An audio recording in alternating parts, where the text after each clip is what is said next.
Thank you very, very much. A few minutes ago, I received a very gracious call from my good friend Bill Bradbury, who formally conceded this primary election.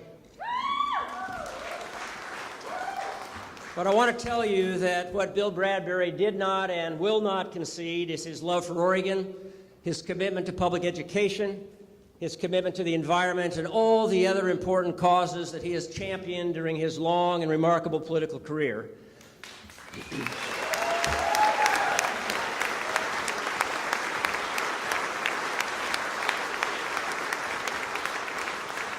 Bill and I have been friends for a long time. We continue to be very close friends, and I look forward to working shoulder to shoulder with Bill over the next few months and the next 4 years to bring our state back together and move us towards a brighter and more prosperous future. Thank you very much, Bill Bradbury.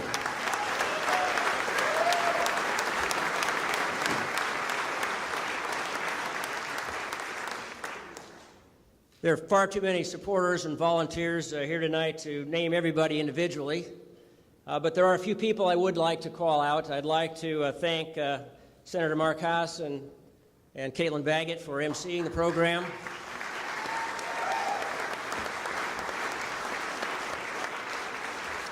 I want to thank Norma Paulus for coming down tonight and sharing some words with us. Thank you very much, Norma.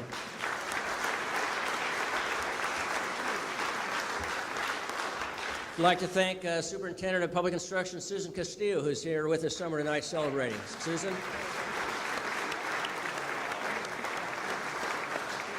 You know, with your help, we have built a remarkable coalition in this campaign. I'm proud to have the support of 140 current and former office holders from every corner of Oregon, including Attorney General John Kroger, Treasurer, newly nominated Treasurer Ted Wheeler. Woo!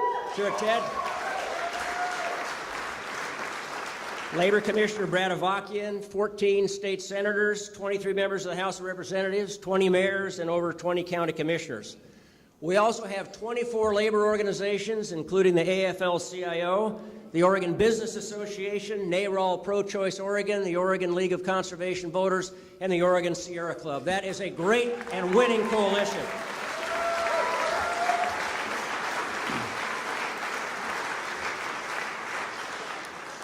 I also want to thank all the new faces who signed up for Oregon during this campaign, all the volunteers and all the supporters in the campaign office, on Facebook, in homes and communities around this great state who are engaging in Oregon politics for the very first time.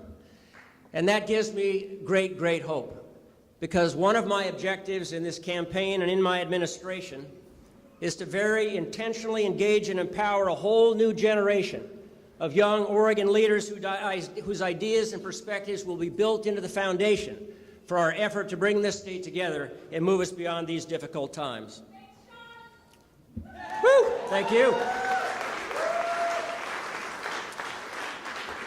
I want to make just 2 points this evening. First, it's important to recognize that we're at a turning point in our history.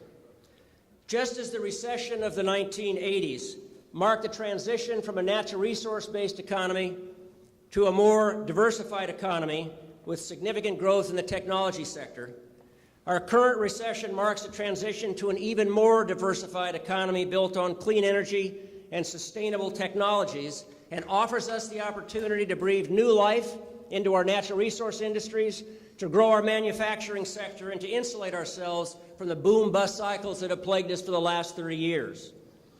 But to secure that future, we must also embrace and understand and learn from the past. I served in the recession of the 1980s and helped rebuild the Oregon economy in its aftermath, helping to broaden our economic base from natural resources. And during the 1990s, I led our state during one of the most significant periods of economic growth in our history, attracting huge investments and expansion in the technology sector, securing direct passenger and cargo air service to Europe and to Asia, investing heavily in rural infrastructure, and seeing our state GDP grow by 48% and wages grow 49%, greater than anything experienced in either the Goldschmidt or the Atiyeh administrations.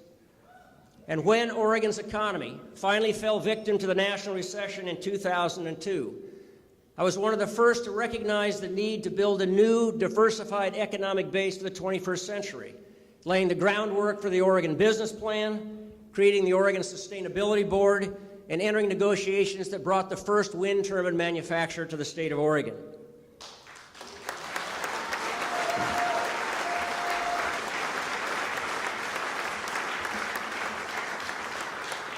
It is that successful experience, it is that understanding of Oregon history, of actually having been a part of that history, that can help lead us out of the current recession and put Oregon back to work and make this the best place in the nation to do business, by creating new jobs, by lowering high energy and healthcare costs, and by encouraging investment right here in the state of Oregon.